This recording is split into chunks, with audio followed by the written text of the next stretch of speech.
methodology, which I implemented in Mathematica, implemented in R.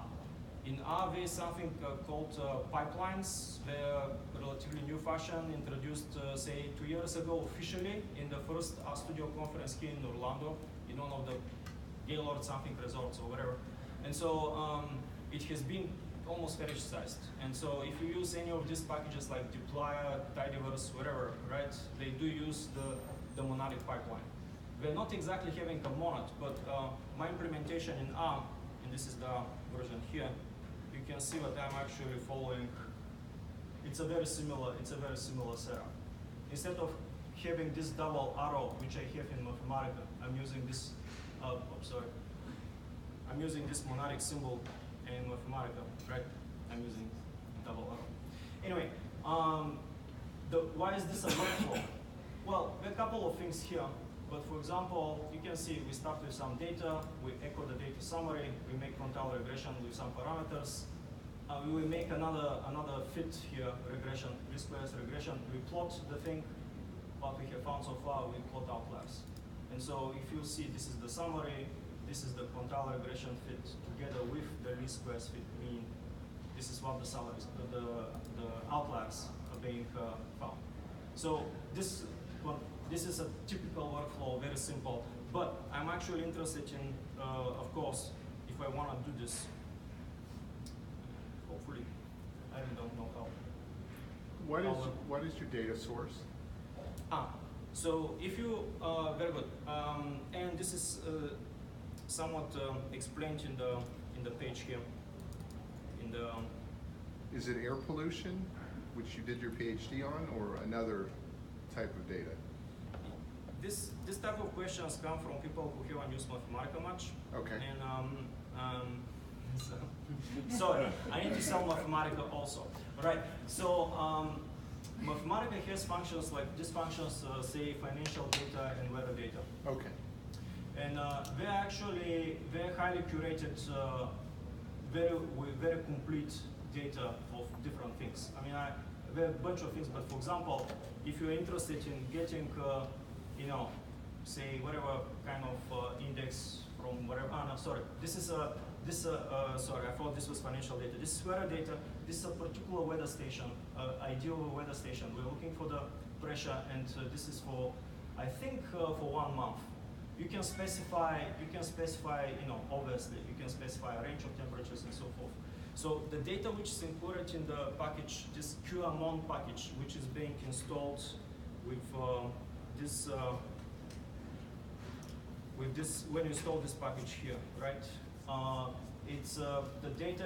It comes with 3 data sets, and so let me just actually do that. So if I do df temperature data, I think, and do f1, I should see some help about it.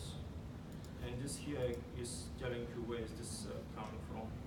Sorry. I was thinking, yeah, well, but this is one basically from Mathematica data sources, wherever. I took this data what you see here for Orlando, because obviously Orlando. And actually, so this is how this data looks like, and the thing which is being displayed here, and sorry about this, okay. So this here, it's actually the Orlando temperature data. Degrees Celsius. Correct, I actually made the units, sorry, yes, this Celsius, and it's from 2015 to 2019. 1st of January for 2019. So 1 year, 2nd year, 3rd year, 4th year. Yes. Great. It is the package itself, and I'm sorry I'm jumping all over, but the package itself is working with seconds. I do prefer working with seconds, but then the question is, what is your reference year? For some very stupid reason, lots of systems have decided that 1970 March 1st is the reference year. And Mathematica uses 1900th year, 1900 March 1st. And so this is what I'm using. This data here, in order to plot it like that, you need to see that somewhere here I need to, so this is in seconds, but somewhere below I need to actually convert the data with certain origin from seconds to gate, right, to whatever POSIX time is, in providing certain origin, and then we get this kind of stuff. All right, go ahead. Could you zoom in a little bit? Huh? Could you zoom in a little bit? Let's see how it's going to work. Yeah, so actually, let me find, very good. So there are two free branches of information as I started. Just a moment. I'm going to return to the workflows. What exactly workflows we're considering? We're going to proceed with evaluating this notebook because I think it's a very good introduction to what the Quantile Regression is. Yes? My question, it's kind of a 30,000-foot view question. Yeah. And I'm not that familiar with the regression. I'm interested in learning more about it. So I'm wondering, obviously after the fact, you can define these different quartiles of data. But in terms of, you're kind of conditioning on these different parts of the data, conditioning that something's happening at the upper reaches on the y-axis or the lower reaches on the y-axis for a given x. Yeah. But this is all after the fact. I mean, how can you define these lines, in some objective way? I'm just trying. I guess I'm trying to ask, about the proper applications of this and what's the justification for it. I can answer these questions in two ways, and one is more technical. The other is more like what statisticians do, right? In general, in statistics, we come up with a model based on inductive jump. We scratch our head, come up with the model.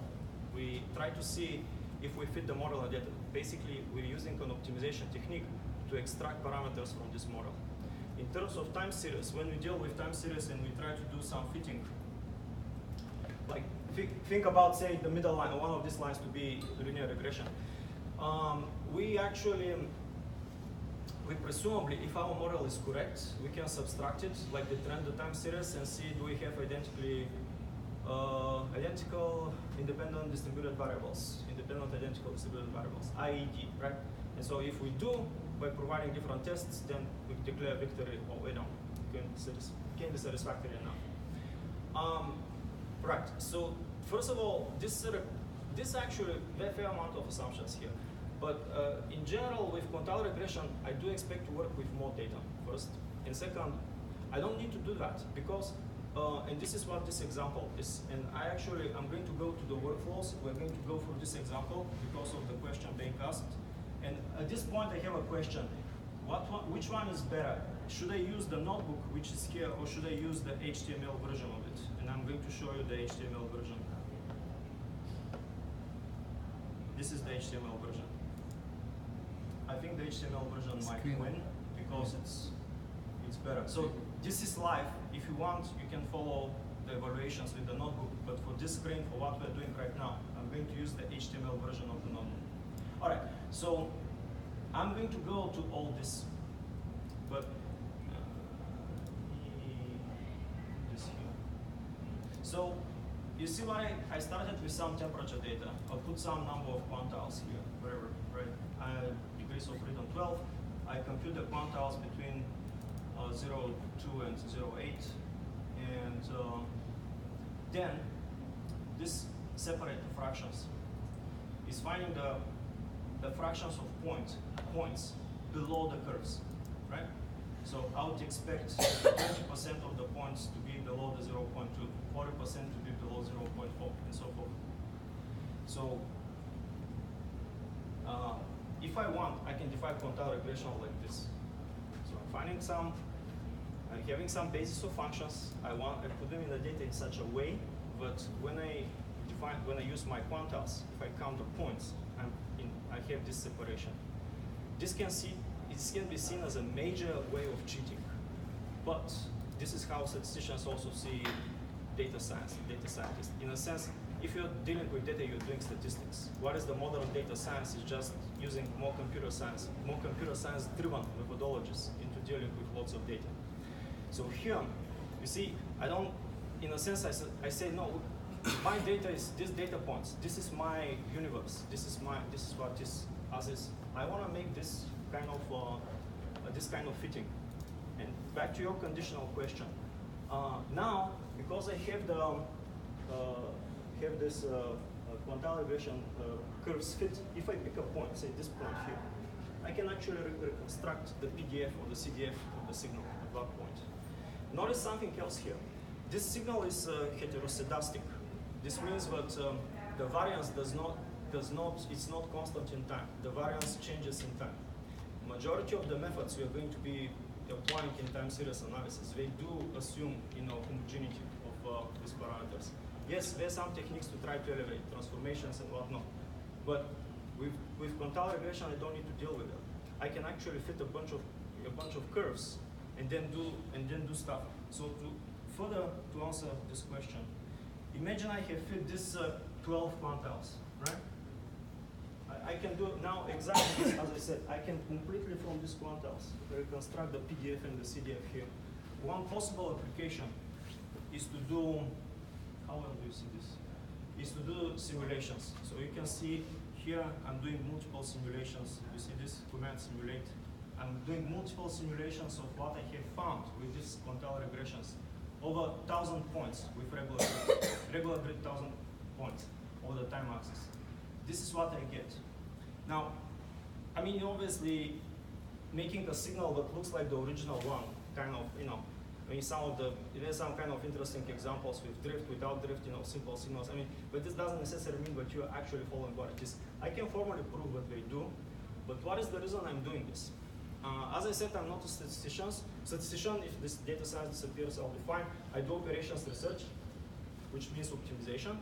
I'm very interested in what-if scenarios. I'm very interested in what is going to happen if, say,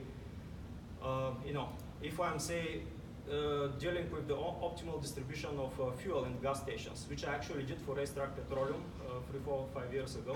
I need to predict the fuel consumption of the gas stations. It has very nice seasonal pattern, right? But the thing is that they don't exactly adhere to this.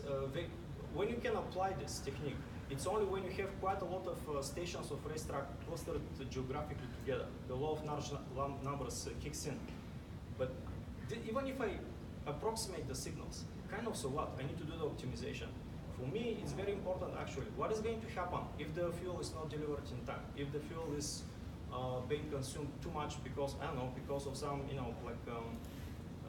because of some lottery kind of jackpot being accumulated or some NASCAR game, competition happening. So if I can actually produce multiple scenarios of the time series in this way, I can actually produce one-if scenarios. I can actually say, usually my plans, they always fail. So I need to dynamically adjust to them. And I need to actually make from this current point, what are the possible things I can do? If I use the standard statistical methods, they're too much of ballpark. They're too regular and too much of ballpark estimates. I need to do a multiplicity of scenario playouts, multiplicity of simulations in order to kind of answer this question. Somebody mentioned about my air pollution background. Unfortunately, this is what it is. I'm actually coming from simulations background, and so I prefer doing simulations. Before neural networks becoming into fashion, machine learning was actually much more about programming and being able to simulate with your programming code the process you're being involved. So now, with neural networks, machine learning is pretty much like statistics. You're trying to map whatever you're doing in some rectangular array, and then you transform it in the neural network, so pick the right neural network for it. I mean, whatever. But, right, so my interest in all this has been from that perspective. Now, this is the thing. Can I answer some of the statistical questions using Quantile regression? I could. With this though, and this is actually an important point. You see, the optimization which I mentioned, we do the inductive jump, we come up with a model, we fit, try to fit the model in data, which means we're using an optimization procedure to extract parameters from it. I'm starting from the get-go in order to produce these curves here. I'm starting with an optimization method. This is actually an optimization, it's a linear programming optimization method. This is how I see it. And so this basis of functions is being produced in that way.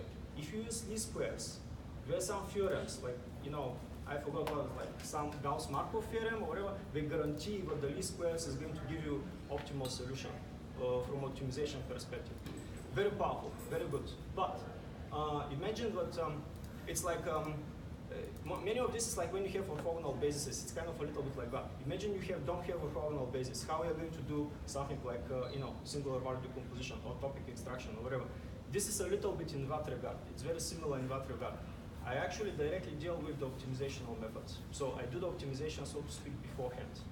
And because I do that, I can be very ad hoc about it. So my answer to your question right now is I'm just not using that paradigm. I'm saying, but maybe the paradigm you're using to ask your question is not the paradigm I'm using to do this. So, is there something to reconcile the two? Yes. Yeah. And I'll just state this. What I got out of it was that, in the end, you'll be able to make a prediction for Y on a given X, and you'll be able to actually describe better, the probability distribution function of that at that point. Mm-hmm. So right. we could put a confidence interval on it or something like that you feel good about. Yeah, but I don't need to, but this is the thing, I don't need to put the confidence in. You see, this is the same thing. Sorry, this is actually, I'll stop doing this. I'll also just, okay, so this is a frequently statistician's type of territory, right? So confidence intervals and etc. I don't need to do that. There is no interest for me. I don't care. I care, but I don't need to treat it in this way. I do actually assume large amount of points. I know that whatever I'm doing, it's actually with this, and this is actually the example I chose. If I look at the separation of the points, if I count the points which are separated, they do actually adhere quite well, they are actually exactly the way I expect. I don't need to deal with the model itself. This ad hoc technique, it's already doing what it's supposed to be doing. After I have done it, I can use these fitted curves to actually start using the statistical terminology again, like do cumulative distribution and so forth, right? But it's not, but this is not this is more like kind of a way to kind of communicate with the others about what I have found about the signal. So when I make the simulations, it's this kind of random simulations, and sorry I'm going off, but actually I did plan to discuss this.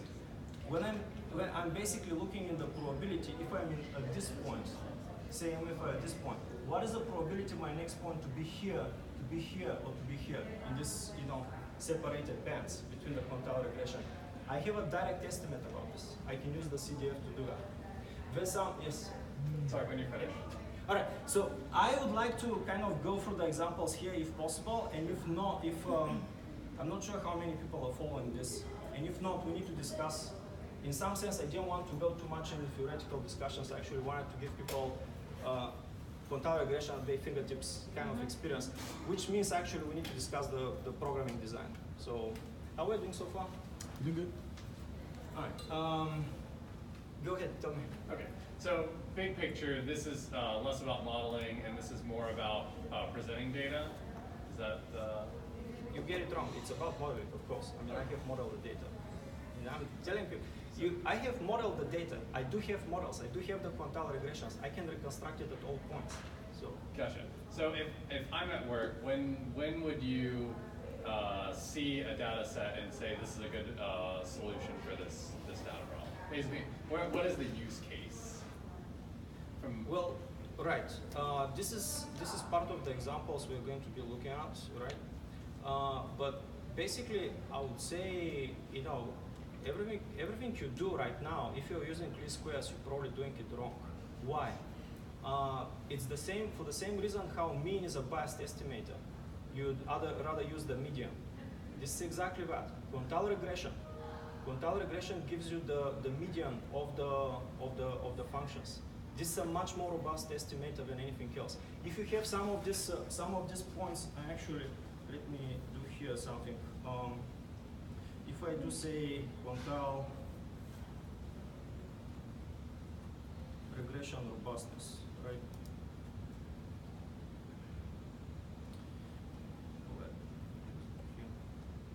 Okay, look at this.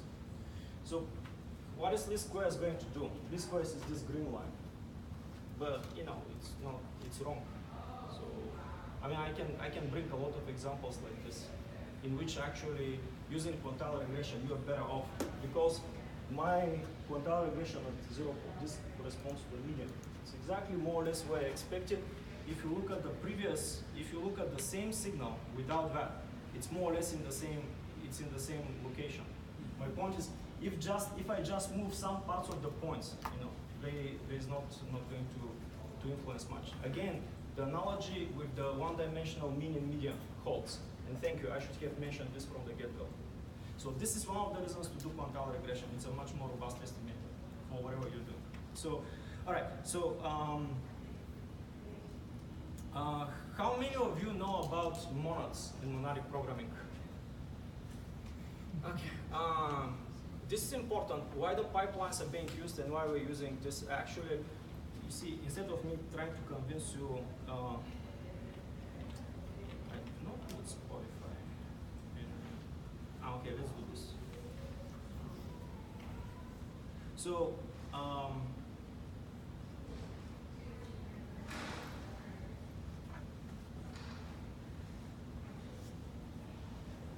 you see this? Okay, can you guess what is this? Luis? Is it? All right, what happened here? What's that? All right, so this is a reverse Polish notation, right? So 5 and 4 plus, so 9, 10 multiplies, and then 10 multiplies 9, and then we print the result. Is this clear? So reverse Polish notation eliminates the needs of parentheses, right? This is one of the reasons it was introduced 200 years ago by some Polish mathematician. I think I'm not sure. That's why it's called reverse Polish notation.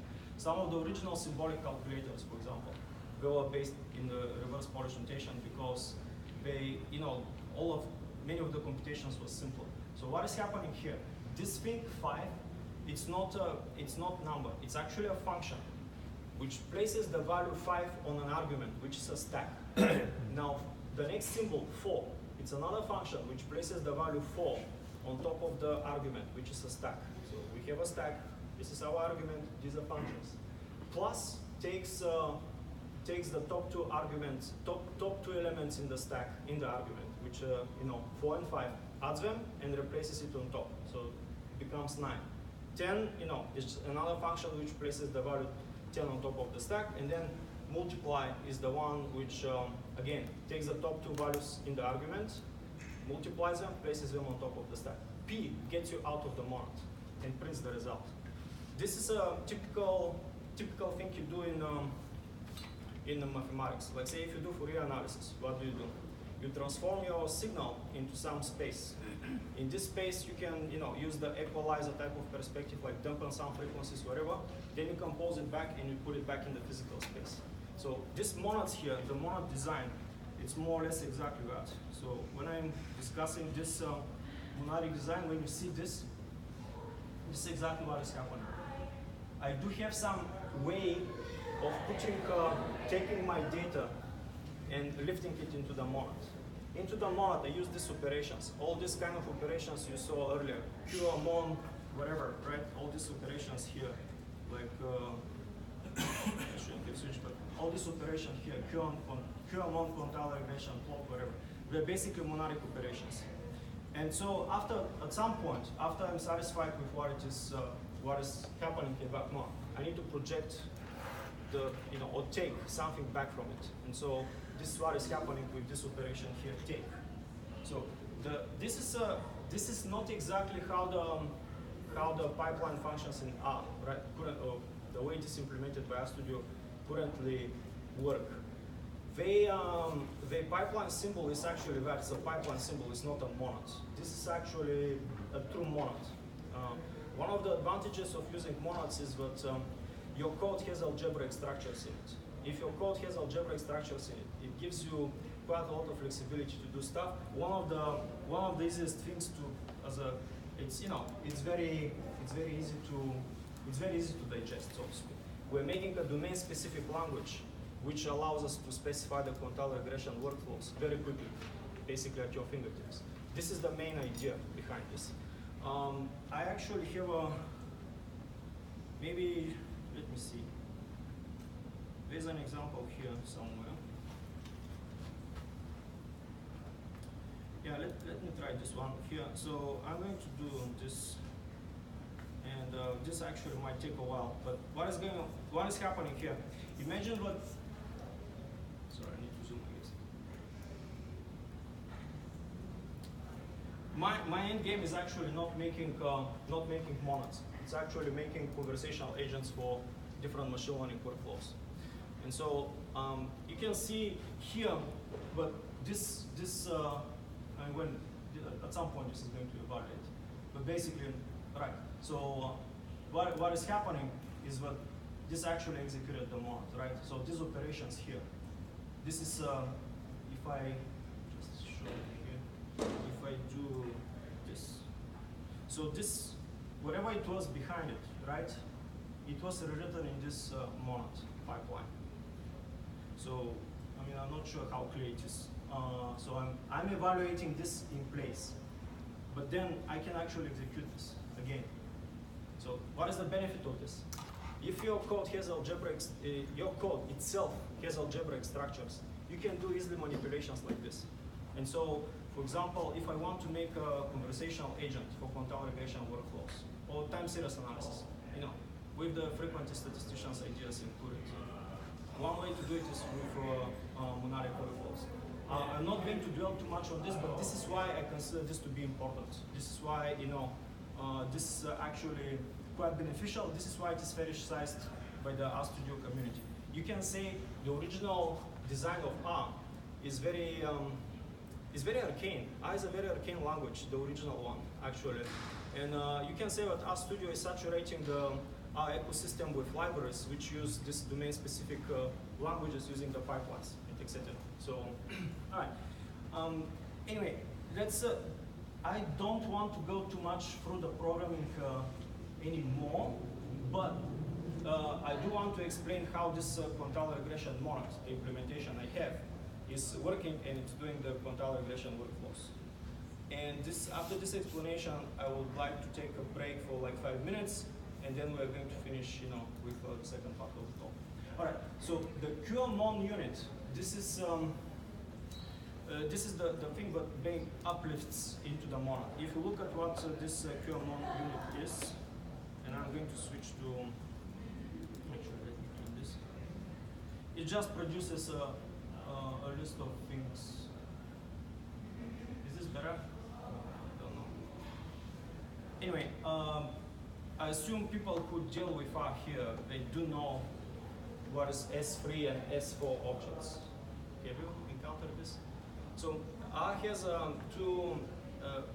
everything in R is an object, which, and you have two actual things, objects and functions. In pure object-oriented languages, ideally everything is an object and messages in between them. Functional programming languages, you're just using functions. Haskell, whatever, which some people who do computer science, from which the monads come from, they do emphasize mostly on the functional part. In R, you have objects and you have functions. So you have, when you do object-oriented programming, you can do it in 2 ways. Actually, 6 ways at this point. But the 2 primary ways in R are through the so-called S3 objects, and the other one is S4 objects. S4 descends directly from this object system. It's great. It's one of the best things I have seen actually, implementations in object-oriented language. I don't like R that much because of the arcane nature of the language, but the object orientation in R is extremely powerful. S3, it's more accessible. X3 means that, for example, if I, let me do this term.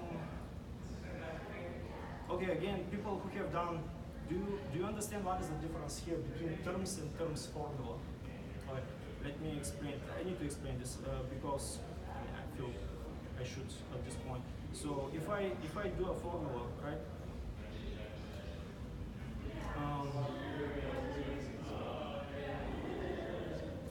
So basically, this if I specify a formula in R, I do have this terms is a generic function.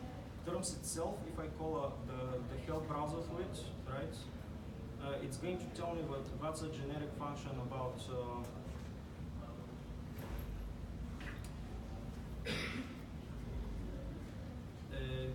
That's a generic function that needs to be specified. For example, when we have formulas, this has a specific interpretation of it.